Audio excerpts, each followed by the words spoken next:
الحمد لله وكفى وسلام على عباده الذين اصطفى أما بعد فأعوذ بالله من الشيطان الرجيم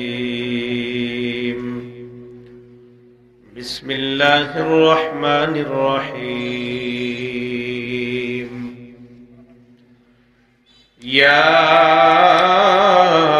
أيها الذين آمنوا كتب عليكم الصيام كما كتب على الذين من قبلكم لعلكم تتقون وقال رسول الله صلى الله عليه وسلم من صام رمضان إيمانا واحتسابا غفر له ما تقدم من ذنبه وقال عليه الصلاة والسلام الصوم جنة أو كما قال عليه الصلاة والسلام اللهم صل على محمد وعلى آل محمد كما صليت على إبراهيم وعلى آل إبراهيم إنك حميد مجيد اللهم بارك على محمد وعلى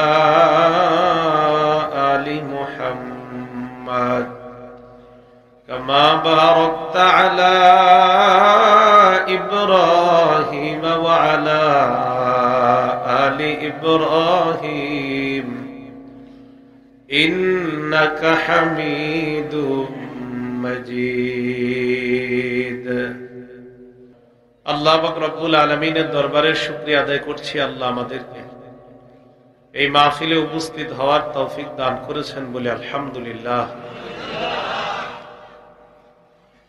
সূরা বাকারার 183 নম্বর আয়াতে কারিমা তেলাওয়াত করলাম। এই আয়াতে আল্লাহ পাক রব্বুল আলামিন বলেন ইয়া আইয়ুহাল্লাযীনা আমানু কুতিবা আলাইকুমুস সিয়াম কামা কুতিবা আলাল্লাযীনা মিন ক্বাবলিকুম লাআল্লাকুম তাত্তাকুন। হে ঈমানদারগণ, তোমাদের উপর রোজা ফরজ করা হয়েছে যেমনি ভাবে তোমাদের পূর্ববর্তীদের উপর রোজা ফরজ করা হয়েছে। কেন ফরজ করা হলো? লাআল্লাকুম তাত্তাকুন, সিয়াম পালন করে গুনাহ থেকে বেঁচে থেকে যেন তোমরা মুত্তাকি হয়ে যেতে পারো, আল্লাহওয়ালা হয়ে যেতে পারো। গুনাহ থেকে বাঁচা, হারাম জিনিস থেকে বাঁচার জন্য আজকে থেকে ট্রাই করব, চেষ্টা করব যেন রমজানটা আমরা গুনাহমুক্ত ভাবেই স্বাগত জানাতে পারি এবং রমজান পুরাটা গুনাহমুক্ত ভাবে আমরা কাটাইতে পারি। আল্লাহ তৌফিক দান। তাহলে রমজান কেন দিছে? বলেন মুত্তাকি হওয়ার জন্য। বলেন কেন? তাহলে রমজানের রোজা ফরজ কেন করছে আল্লাহ? মুত্তাকি মানে আল্লাহওয়ালা যেন আমরা সবাই হয়ে যাই। এই জন্য বলছিলাম আজকে থেকে আমল বাড়ায়া দেন যেন রমজান মাস আসলে অভ্যাসটা ধরে রাখতে পারেন। আল্লাহ তৌফিক দান করেন। তিরমিজি শরীফের 2306 নম্বর হাদিসের বর্ণনা। এই হাদিসের বর্ণনা রাসূলুল্লাহ সাল্লাল্লাহু আলাইহি ওয়াসাল্লাম বলেন বাদিরু বিল আ'মালি সাবআ, তোমাদের জীবনে 7টা জিনিস আসার আগে আমলে মনোযোগ দাও, আমলে প্রতিযোগিতা করো। কয়টা?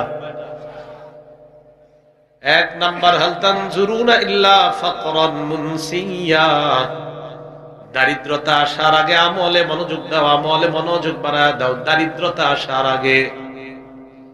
এমন দারিদ্রতা, যে দারিদ্রতা তোমাকে আল্লাহ ভুলিয়ে দেয়, এমন দারিদ্রতা আসার আগে আমলে মনোযোগ দাও। আওয়াজ কমান ভাই, কুকু আওয়াজ হচ্ছে। এক নাম্বার এমন দারিদ্রতা, যেই দারিদ্রতা আসার পরে তোমাকে আল্লাহ ভুলিয়ে দেয়, এই দারিদ্রতা আসার আগে আমলে প্রতিযোগিতা করো। দুই নাম্বার আউগিরান মুতগিয়া, এমন ধনী হওয়া, যেই ধনী হওয়া তোমাকে ধর্ম ত্যাগী বানায়া দেয়। আপনার এত টাকা, এখন আগে 5 ওয়াক্ত নামাজে আপনাকে বলা লাগতো না, নামাজের আজান হতে দেরি, আপনি মসজিদে যাইতে দেরি হতো না। এখন টাকা এত বেশি হয়ে গেছে, আপনার মসজিদে যাওয়ার সময় পান না, আপনি যাবেন কিভাবে? নবীজি বলেন, এত টাকা হওয়ার আগে আমলে মনোযোগ দাও, যে টাকা তোমাকে ধর্ম ত্যাগী বানায় দেয়। 3 নাম্বার আউমারদান মুফসিদা, এমন অসুস্থতা আসার আগে আমলে মনোযোগ বাড়ায় দাও, যে অসুস্থতা তোমাকে প্যারালাইজড বানায় দেয়। এমন অসুস্থতা, যে অসুস্থতা তোমার দেহকে নষ্ট করে দেয়, এমন অসুস্থতা আসার আগে আমলে মনোযোগ দাও। আচ্ছা বলেন তো, একটা মানুষ পঙ্গু হয়ে যাওয়ার আগে মসজিদে যত পরিমাণ যেতে পারত, পঙ্গু হওয়ার পর কি চাইলেও এত পরিমাণ মসজিদে যাওয়া সম্ভব? তো নবীজি বললেন, অসুস্থতা, যে অসুস্থতা তোমার দেহটাকে নিস্তেজ বানায় দেয়, এমন অসুস্থতা আসার আগে আমলে মনোযোগ দাও।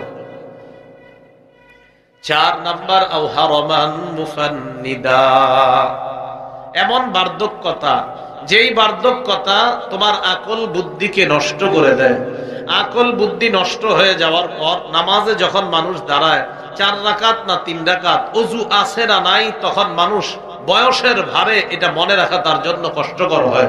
নবী বলেন, এই জাতীয় বয়স হওয়ার আগে, যখন বয়স তোমার কম, তখন তুমি ইবাদত বাড়ায়া দাও, আমলে প্রতিযোগিতা বাড়ায়া দাও, কারণ বয়স হওয়ার পর চাইলেও তুমি আগের মতো ইবাদত করতে পারবে না। 5 নাম্বার আউমাউতান মুজিহিজা, হঠাৎ মৃত্যু আসার আগে আমলে মনোযোগ বাড়ায়া দাও। হঠাৎ মরণ কোনটা? একসাথে 2 বন্ধু, আপনারা চা পান করলেন, বন খাইলেন, রুটি খাইলেন, বন্ধুকে আপনি গাড়িতে উঠায়া দিলেন। 5 মিনিট পরে আপনার মোবাইলে কল আসছে, এই লোকটাকে কি আপনি চিনেন? আপনার মোবাইল কলের মধ্যে তার নাম্বারটা আছে ডায়াল কলে, এই জন্য আপনাকে কল করলাম। হ্যাঁ চিনি, সে আমার বন্ধু হয়। আপনার বন্ধু মাত্র রোড অ্যাক্সিডেন্টে মারা গেছে, একটু আগে চা খাইছেন একসাথে, 5 মিনিট পরে মারা গেছে। রাসূল বলেন, হঠাৎ মরণ আসার আগে তুমি আমলে মনোযোগ বাড়াও। এই যে 5 মিনিট পর তুমি মারা যাবা, এটা তুমি জানতা না, তাই 5 মিনিট ইবাদতে কাটাও। 6 নাম্বার আবিদ দাজ্জাল ফাশাররু গায়বিন ইনতাজার, দাজ্জাল আসার আগে আমলে মনোযোগ বাড়ায় দাও। দাজ্জাল আসলে মানুষের অবস্থা ভয়ঙ্কর হবে। 40 দিনের হায়াত নিয়ে দাজ্জাল আসবে। প্রথম দিনটা হবে 1 বছরের সমান। কয় বছর? মানে দাজ্জালের প্রথম দিন কয় বছরের সমান? দ্বিতীয় দিনটা হবে 1 মাসের সমান। 3 নাম্বার দিনটা হবে 7 দিনের সমান। বাকি 37 দিন ঠিক আছে। প্রথম দিনটা 1 বছরের সমান, দ্বিতীয় দিনটা 1 মাসের সমান, তৃতীয় দিনটা 7 দিনের সমান, বাকি 37 দিন ঠিক থাকবে। রাসূলুল্লাহ সাল্লাল্লাহু আলাইহি সাল্লাম বলেন, দাজ্জাল আসার আগে আমলে মনোযোগ বাড়ায় দাও। 7 নাম্বার আবিসসাআ ফাসসাআতু আদহা ওয়া আমার, কিয়ামত আসার আগে আমলে মনোযোগ বাড়াও। কিয়ামত তিক্ত জিনিস, কিয়ামত আসলে আর তুমি চাইলেও ইবাদত করতে পারবা না। কিয়ামত আসলে তুমিও থাকবা না, তোমার মা বাবা আত্মীয় স্বজন, তোমার বাড়ি ঘর কিচ্ছু থাকবে না। এটা আসার আগে ইবাদতে তুমি মনোযোগ দাও। তাহলে আবার একটু শোনেন মন দিয়ে। 1 নাম্বার এমন দারিদ্রতা, এই যেই দারিদ্রতা তোমাকে আল্লাহ ভুলিয়ে দেয়, এই দারিদ্রতা আসার আগে ইবাদতে মনোযোগ বাড়াও। 2 নাম্বার এমন ধনাঢ্যতা, এত টাকা পয়সা, যেই টাকা পয়সা তোমাকে ধর্ম ত্যাগী বানায় দেয়, এই টাকা পয়সা হওয়ার আগে আমলে মনোযোগ বাড়াও। 3 নাম্বার এমন অসুস্থতা, যেই অসুস্থতা তোমার দেহটাকে নিস্তেজ বানায় দেয়। 4 নাম্বার এমন বার্ধক্যতা, যেই বার্ধক্যতা তোমার আকল বুদ্ধি নষ্ট করে দেয়। 5 নাম্বার হঠাৎ মরণ। 6 নাম্বার দাজ্জাল। 7 নাম্বার কিয়ামত। এগুলা আসার আগে তুমি আমলে মনোযোগ বাড়ায় দাও। আল্লাহ আজকে থেকে আমাদের সকলকে ইবাদতে যেন মনোযোগ বাড়িয়ে আমরা আমলের প্রতিযোগিতা করতে পারি, আল্লাহ তৌফিক দান করুন। তাহলে রমজান মাস এটা কি দিছে কেন আল্লাহ বলেন তো? ইবাদত কমানোর জন্য না বাড়ানোর জন্য? বাড়ানোর জন্য। আল্লাহ আমাদের সকলকে যথাযথভাবে ইবাদত করে হারাম কাজ থেকে বেঁচে আমরা যেন মুত্তাকি হতে পারি, আল্লাহ তৌফিক দান করেন।